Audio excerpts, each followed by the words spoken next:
mes leidžiamės į pažintinę kelionę. Šį kartą į Anykščius, Aukštaitiją. Na ir pirmiausia, praeisime Medžių lajų taku.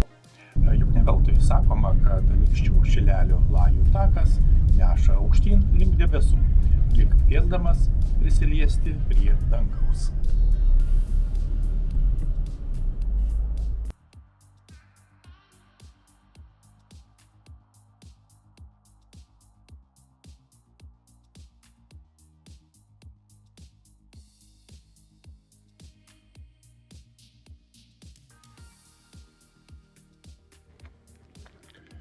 Taigi šiandien šeštadienis prieš paskutinę rugpjūčio diena, iš esmės vasaros pabaiga, ir mes atvykome į Aukštaitiją, į Anykščių kraštą, o konkrečiai į Anykščius, ir šiuo metu esame už Anykščių ir ketiname aplankyti, apžiūrėti garsųjį Medžių lajų taką ir taip pat Puntuko akmenį, didįjį riedulį. Na, tai yra maždaug 10 km už Anykščių, Šilelio kitame gale, Anykščių Šilelio. Iš tikrųjų puikiai įdomi ir šauni vieta. Pasivaikščiosime, praeisime taku ir, žinoma, papasakosime apie tai, ką mes čia pamatysime.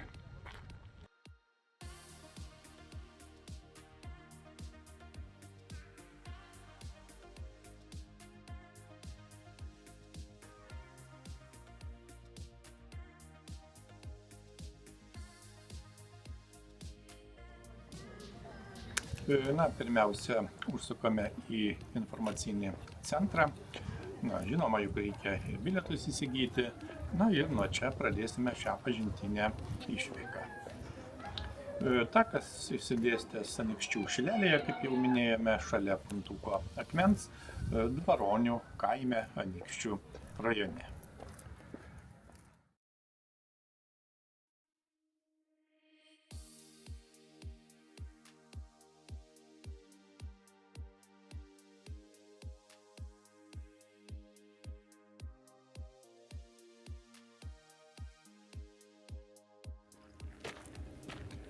Pirmiausia, aplankome Puntuko akmenį.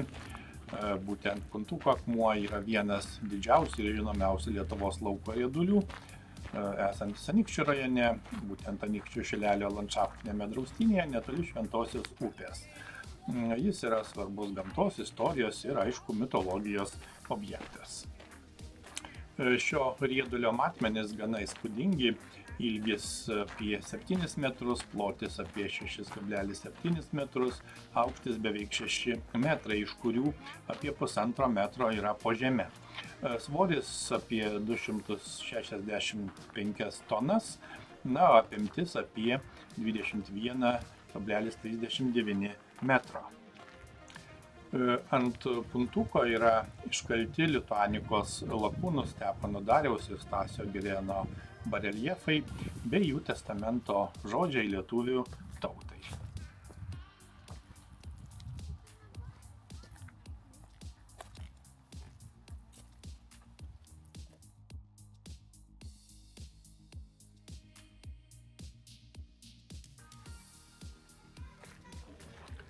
Būtent nuo Puntuko, nuo šio akmens ir prasideda Medžių lajų takas. Prieš tai dar, žinoma, reikia pakilti laipteliais aukštyn. Taip pat einant galima susipažinti ir su kitais gamtiniais objektais. Šis takas tai iš esmės pirmasis takas Baltijos valstybėse ir visoje rytų Europoje, kur galima pasivaikščioti Medžių lajų lygyje. Medžių lajų tako kompleksą sudaro, kaip jau minėjome, informacinis centras, pats Medžių lajų takas ir apžvalgos bokštas. Apžvalgos bokšto architektūros motyvų pasirinkta Lietuvos etnokultūrinio regiono Aukštaitijos tautinė juosta. Fasaduose dominuoja juostos motyvas iš rombų. Lajų takas, kurio ilgis apie 300 metrų, skatina pažinti, skirtas pažinti, tyrinėti ir grožėtis Anykščių Šilelėje augančią Lietuvos dendroflorą.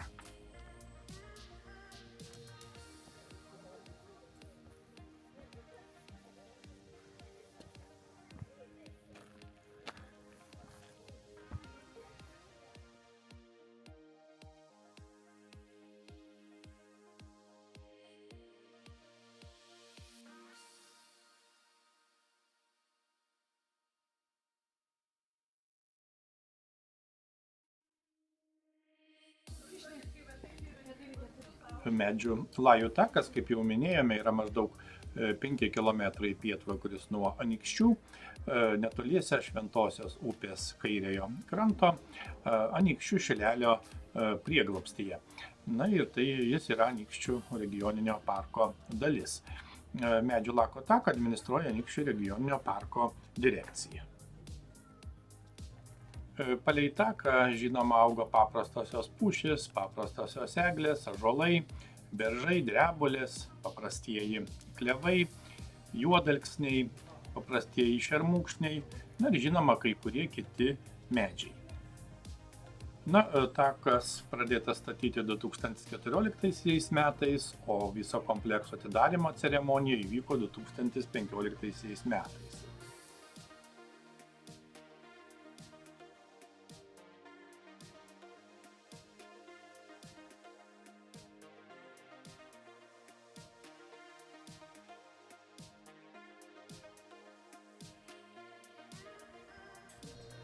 Na, šiek tiek įdomios statistikos. Šį medžių lajų taką stačiusių statybininkų apskaičiavimais, ant jo vienu metu gali būti net 500 žmonių, o ant apžvalgos bokšto vienu metu gali lankytis iki 50 žmonių. Na ir šio tako konstrukcijoms yra sunaudota beveik 400 tonų metalo ir maždaug 1500 kubinių metrų betono. Medžių lajų takas, kaip jau matėme, prasideda nuo kalvos netoli Puntuko akmens ir pamažu kyla iki 21 metro aukščio, vingiuoja palei medžių lajas. Tako pabaigoje yra pastatytas 34 metrų aukščio apžvalgos bokštas ir nuo bokšto viršūnės, žinoma, atsiveria nuostabus vaizdas į Anykščių šilelį ir Šventosios upę. Iki bokšto netrukus ir prieisime.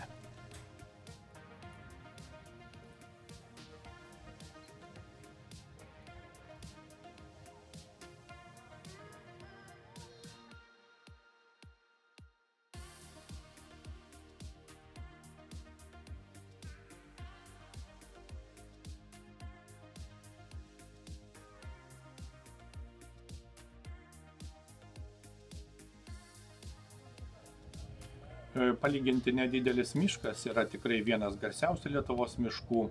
Anykščių šilelį išgarsino žymus Lietuvos poetas Antanas Baranauskas. Jis 1858–59 metais parašė poemą Anykščių šilelis.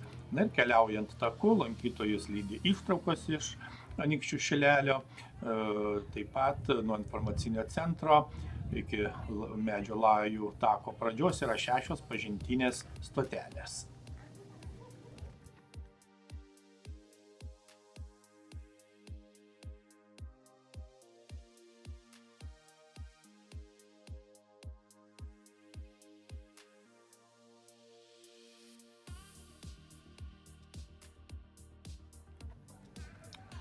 Na va, ir prieiname bokštą, būtent lajų tako bokšto apžvalgos aikštelė yra 34 metrų aukštyje. Iš jos galima pamatyti Antano Baranausko apdainuotą Anykščių šilelį, pasigrožėti Šventosios upės vingiais. Apžvalgos bokštas yra medžių lajų tako sudėtinė dalis be abejo. Na ir perėjus visą 300 metrų ilgio ir virš žemės pakylant iki 21 metro aukščio taką, pasiekėme bokštą. Į bokštą galima taip pat pakilti ir liftu, aplenkiant taką. Šiuo liftu į bokštą taip pat gali pakilti ir judėjimo negalią turintis žmonės. Na, apžvalgos bokštas, kaip suprantame, pastatytas tako pabaigoje, tarsi pažintinės kelionės pabaigos akcentas.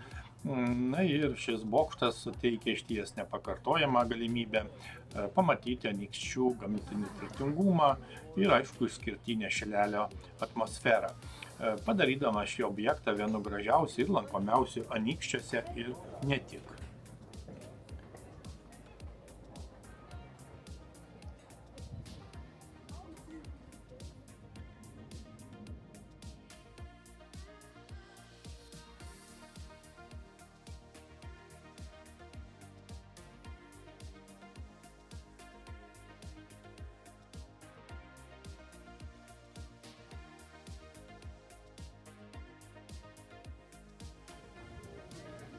Na kągi, pasigrožėjame panoramomis ir jau laikas leistis žemyn. Reikia pasakyti, kad rekomenduojama medžių lajų taku pasivaikščioti visais metų laikais ir iš aukštai stebėti metų laikų ciklo atspindį gamtoje. Tai tikrai įdomu ir naudinga. Taip pat be abejo informacijos centre yra įvairios ekspozicijos, su jomis taip pat galima ir pravartu susipažinti išsamiau.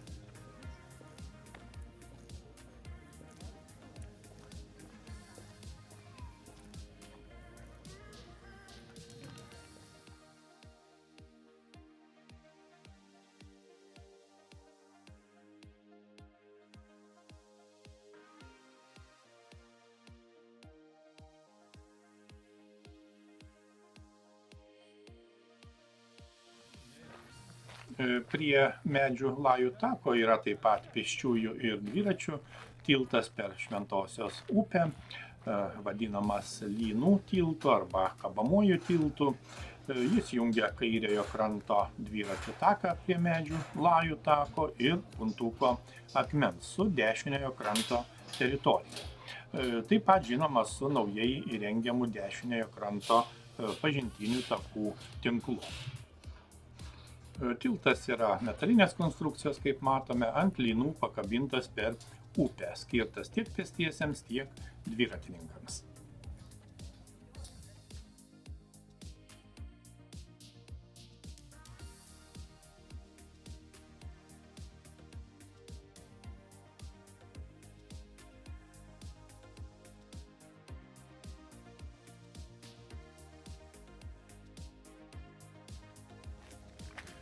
Na štai ir praėjome visų takų, išties įspūdinga. Reikia pasakyti, kad čia yra ir kitų įvairių atrakcijų, todėl iš esmės kiekvienas ras ką prasmingai veikti.